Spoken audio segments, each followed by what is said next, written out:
Welcome to Beards, Biceps, Beliefs, and Sometimes Bourbon, where you will hear all about how to remove the roadblocks in your life so you can achieve the success you want in your career, business, fitness, and relationships. And also, my favorite bourbon tastings.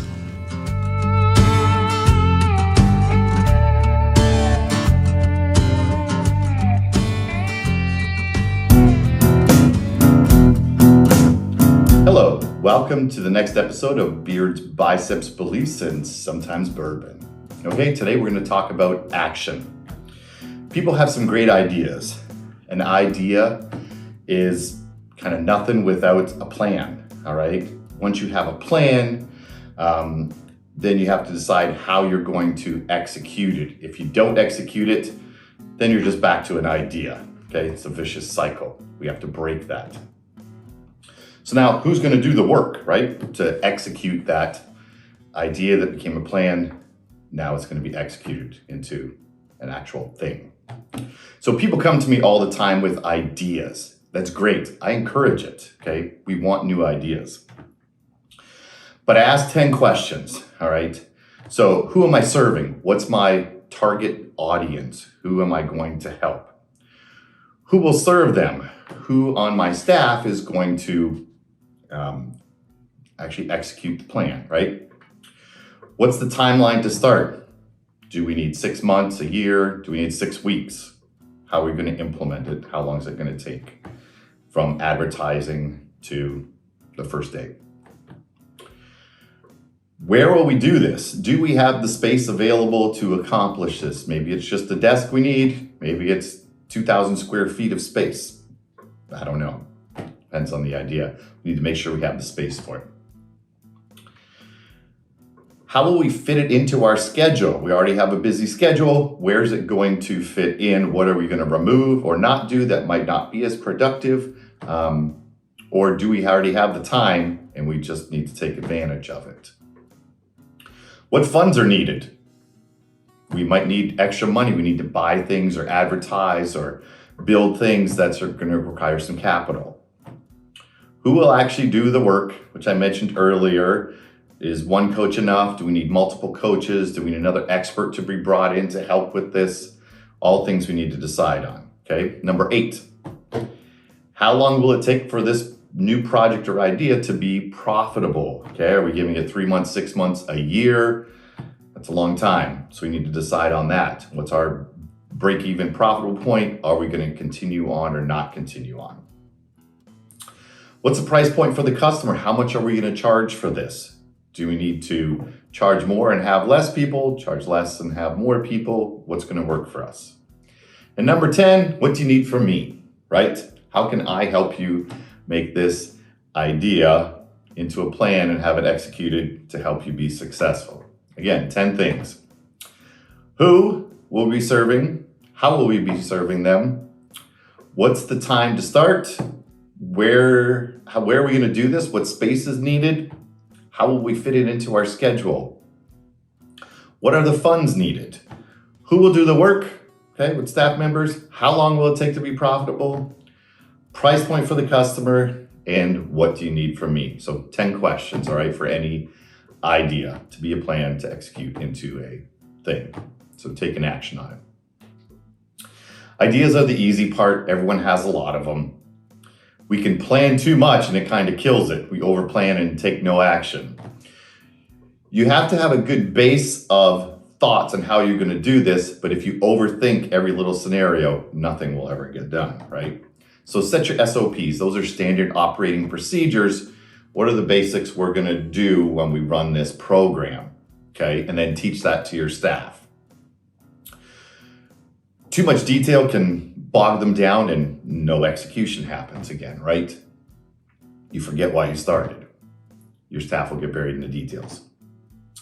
A lot of the learning that happens once we actually start implementing it. So remember, action trumps everything. You can talk until you're out of breath. We all know people like that, right? They say they're going to do something forever and then nothing ever happens because they don't take action, all right? That's why you need to take action, or nothing will come of it. Once you start taking action, things will become more clear. What works on paper doesn't always work in reality once you start implementing it. You need to be able to adjust on the fly, adapt to situations, and overcome problems. So let's be clear. There are going to be problems, all right? I can guarantee you that. But it's how you deal with them and overcome those problems and take action on them. That's what makes you successful. Even if it feels like you're going backwards, keep taking action. Get back to the basics. Things will work out. You must just stay consistent and keep moving forward and keep taking action. Okay, 2 biggest takeaways from today.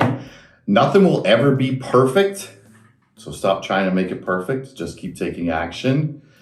And everything will never all be done. You're never going to completely finish because things are going to change as you grow, okay? Give yourself some grace. You're at where you're at because that's what you can handle right now. Everything starts small and grows bigger as we gain that experience, okay? So now, go take some action. Okay, our whiskey bourbon sampling today is Angel's Envy. It is my friend Sandy's favorite, so we're giving that a go today. You can see there's angel wings on the back of the bottle. Very cool. We're also going to talk about a little bit from the World of Whiskey book. So remember, have a great glass. Just to recap, solid base, it's got some grip, thin lip. Important. Pouring it neat. I have been starting to drink it neat lately. Slowing it down a bit. Okay, I always give it a little smell, kind of like wine. And taste.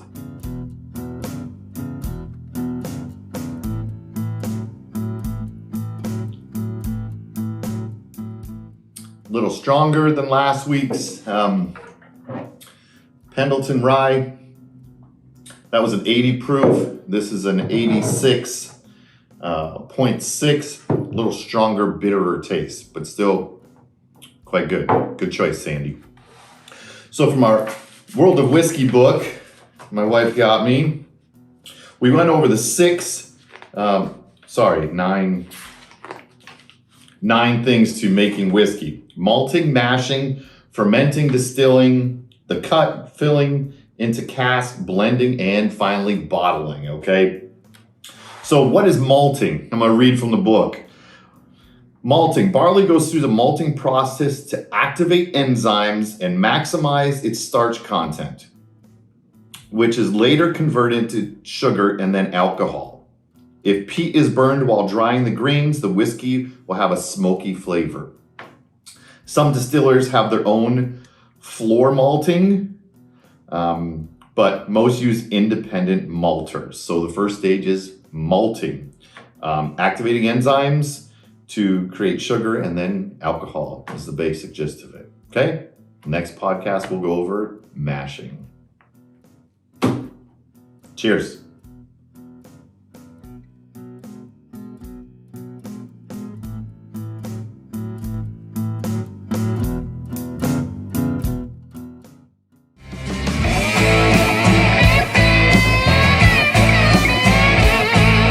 Thanks for listening to the show. Make sure you subscribe, leave a review, share with a friend. If there's anything I could do to help, please reach out. We will see you on the next episode of Beards, Biceps, Beliefs, and Sometimes Bourbon.